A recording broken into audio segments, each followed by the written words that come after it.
Love you two అన్న. Love you. చాలా ఇష్టమైన పర్సన్.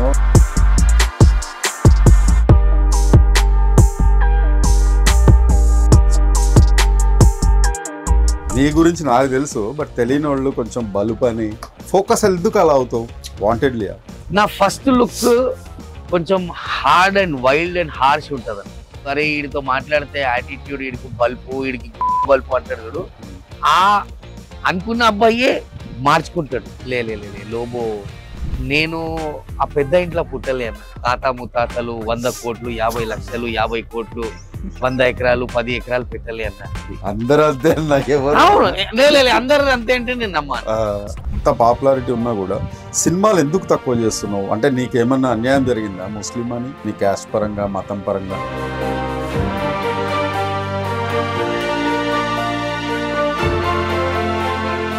ఇక్కడ చూడొచ్చు, మీరు వస్తున్నారని స్పెషల్ గా పెట్టలేను.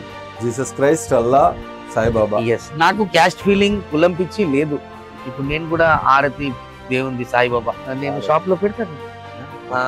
ఆరతి సాయిబాబా అది ఉంది కదా. బోలా శంకర్ చూసినప్పుడు ప్రీ రిలీజ్ కి వచ్చాను.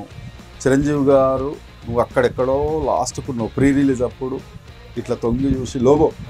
అలాగే నాతో ఉన్న ఆల్ కమెడియన్స్ రంగు వేసుకుంటారు లోబో.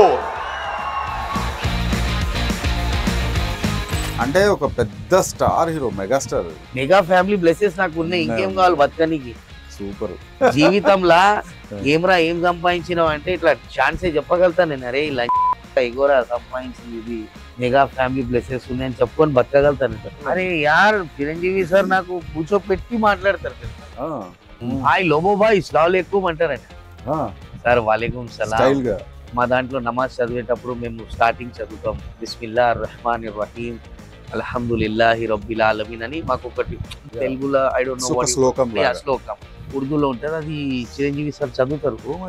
అల్లు అర్జున్ తోటి కూడా ఆయనకు ఒక స్పెషల్ బాండింగ్ అనేది ఉంది. అదొకసారి చెప్పండి మా ఆడియన్స్. బన్నీ అన్న ఫ్యాషన్ చేసి అబ్బాయిలకు చాలా ఇష్టపడతారు. లోబో నీకు చాలా పబ్లిక్ డిమాండ్ ఉంది. బట్టలు బాగున్నాయి, ఇలాంటి స్టైల్ ఎప్పుడు నేను సినిమాలో ట్రై చేస్తాను. అంటే మరీ ఇలాంటి హెయిర్ స్టైల్ కొట్టుకుంటానే లేదా డౌట్, కానీ డ్రెస్ అయితే ట్రై చేస్తాను. Thank you. వస్తానట షాప్ కి, అయినా రాలేదా? ఏమో సార్, పెద్ద సార్ ఎప్పుడు వస్తారు నా షాప్ కి? నా లైఫ్ లో ఒక డ్రీమ్ అనుకోవచ్చు బన్నీ అన్నకి కాస్ట్యూమ్ డిజైనర్ గా చేయాలని. ఇది న్యూ కొత్త విషయం. బన్నీ అన్న టాటూస్, అల్లు అర్జున్ ఏ టాటూస్ 90% నేనే ఇక్కడ అబ్బాయికి.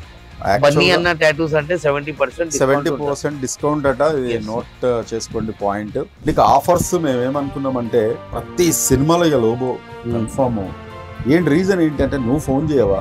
మళ్ళీ ఇక్కడ కూడా ఆ బల్పు అనేది ఏమైనా ఉందా? Very good question, I loved it. నా ఫ్యాషన్ నాకు మైనస్.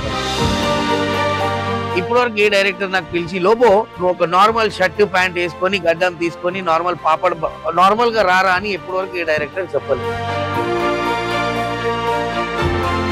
నాకు చెప్తే కదా నేను అట్లా తయారై వస్తా. కొంతమంది నాకు మంచి పెద్ద రైటర్స్ తెలుసు, వాళ్ళు నా షాప్కి వస్తారు, బట్టలు కొంటారు. వాళ్ళని అడిగాను, అన్న నాకు సినిమాల్లో ఎందుకు అవకాశాలు రావు అన్న. డైరెక్టరు లోబో అంటే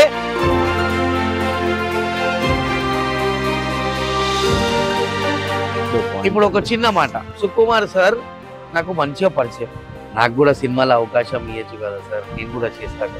అడిగితే సార్ ఏమన్నారు తెలుసా, నువ్వు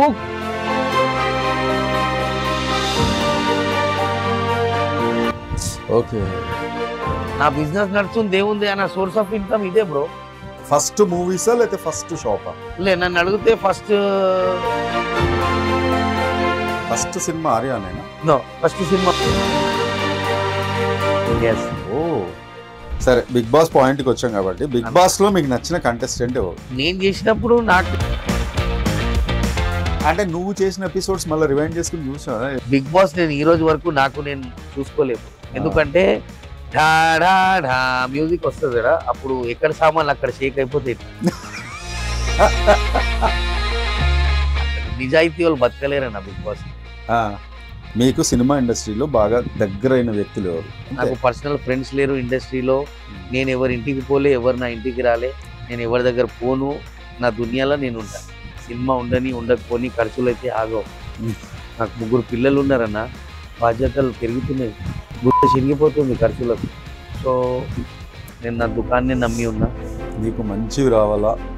రావాలంటే అన్న పవన్ అన్న రావాలంటే ఇయ్యాలి కదా. ఇప్పుడు ఈ స్మార్ట్ శంకర్ ఉంది, ఇప్పుడు అందులో మొత్తం గోవా సెటప్ ఉంది. అందులో నేను సెట్ గానా చిన్న మాట. మళ్ళా విజయ్ లైగర్ చేసి అందులో మొత్తం కిక్ ప్యాక్ ట్రాక్ ప్యాక్ ఉంది, అందులో నేను సెట్ గానా? కామెడీ ఫన్ కూడా జనరేట్ అందులో కానా? అంటే నేను గుర్తొస్తానా గుర్తు రానా తెలీదు. నువ్వు కూడా వాళ్ళకి టచ్ లో ఉండాలి. ఇంకేం టచ్ డైలీగా. మేర్ రమేష్ సార్కి నేను మొన్న ఇది కూడా అన్నా, ఈ రోజు మీ సినిమా ఫ్లాపా డిజాస్టరా హిట్టా పక్కన పెడితే మీరు త్వరలో అందరి నోట్లో పెడతారు, హిట్ కొడతారు అని చెప్పిన. థ్యాంక్స్ రా లోబో అన్నారు. Is also very good person. అంతేందుకు సుమాక్క కొడుకు సినిమా కూడా నేను చేసిన, నాకు పేమెంట్ ఇచ్చిర్రు, నేను పేమెంట్ మళ్ళీ రిటర్న్ ఇచ్చేసిన. అక్క అడిగింది, అరే లోబో ఏంట్రా నువ్వు పైసలు తీసుకోలే, అంతా బాగానే చేసినావు. అందరు తీసుకుంటున్నారో తీసుకోవట్లేదు నాకు తెలియదు. రాజీవ్ అన్న నా అన్న, నా ప్రేమ, నేను తీసుకోలే, నా మంచితనం. ఏంటంటే డైరెక్టర్ వాళ్ళు నా గురించి కూడా అరే లోబో మనవాడు ఇట్లా అంటే, ఈ రోజు డేట్ లో పెద్ద పెద్ద డైరెక్టర్లు నా దోస్తులు ఉన్నారు కొంతమంది. నేను గొప్పగా చెప్పుకోను, ఏమన్నా నువ్వు ఈ రోజు ఇంత పెద్ద డైరెక్టర్ అయినావు, అప్పుడులో నేను నీకు చాలా హెల్ప్ చేసిన మంచి చెడులో, ఇప్పుడు నువ్వు నాకు అవకాశాలు ఇవ్వట్లేదు, చాలా తప్పు అన్నా, నువ్వు సెల్ఫిష్ అని అనగలుగుతా నేను వాళ్ళకి. కానీ నేను చెప్పి ఏం చేయాలి? యాక్సెప్ట్ కూడా చేస్తారు వాళ్ళు, చేస్తారు. ఇగో ఇగో ఇగో ఎథిక్స్ ఉన్నోడు. నేనేమంటా అంటే పవన్ అన్న, రెస్పాన్సిబిలిటీ మనిషిని బెండ్ చేసేస్తుంది. నేను స్టార్టింగ్ లో అన్నా యువర్ డీప్ థింకర్. ఆయన కనిపించినంత బబ్లీ కైండ్ ఆఫ్ ఇది కాదు, ఆయన చాలా థాట్స్ ఉన్నాయి, చాలా డిగ్ చేస్తాడు మనిషిని. అందుకే ఆయనతోటి ఓపెన్గా ఇంతకుముందు నేను ఇంటర్వ్యూలో లేనట్టుగా ఆయనతో ఇంత ఓపెన్గా ఉండడానికి కారణం ఏంటంటే గుర్తుపట్టేస్తాను. ఈ అబద్ధాలు చెప్పి ఒక మనసు గెలిచే బదులు ముఖం మీద పూరాలు చెప్పడం మంచిదని నేను నమ్ముతాను. నువ్వు అటు సినిమాల్లో చేసుకుంటూ మీడియాలో ఉంటూనే ఇటు చక్కని బిజినెస్ అది కూడా చూసుకోవడం, దాని మీదే కంప్లీట్ ఒక దాని మీద డిపెండ్ అవ్వకుండా సొంత కాళ్ళ మీద నిలబడి ఇది చేసుకోవడం అనేది, అందుకే నీకు ఇంత కాన్ఫిడెన్స్ ఉంది. ఈ స్టేజ్ లో ఉండి కూడా 2000 రూపాయలు పని చేయాలంటే నేను చేయాలి. ఆ రోజులు రాలే అన్న నాకు దేవుడు, ఆ రోజులు రావు కూడా. ఆ రోజులు వచ్చే వరకు నేను వెళ్ళిపోతానేమో. టైం అండ్ సిచ్యువేషన్ నాకు చాలా నేర్పించింది. అంతేనా? అంతే అన్న. ఫోటో ఇస్తే నేను మంచోని, లేకపోతే కొడుకు. బాప్రే బాప్, నువ్వు ఎక్కడి నుంచి పట్టుకొని వచ్చిన క్వశ్చన్లు నాకు అర్థం కాదు.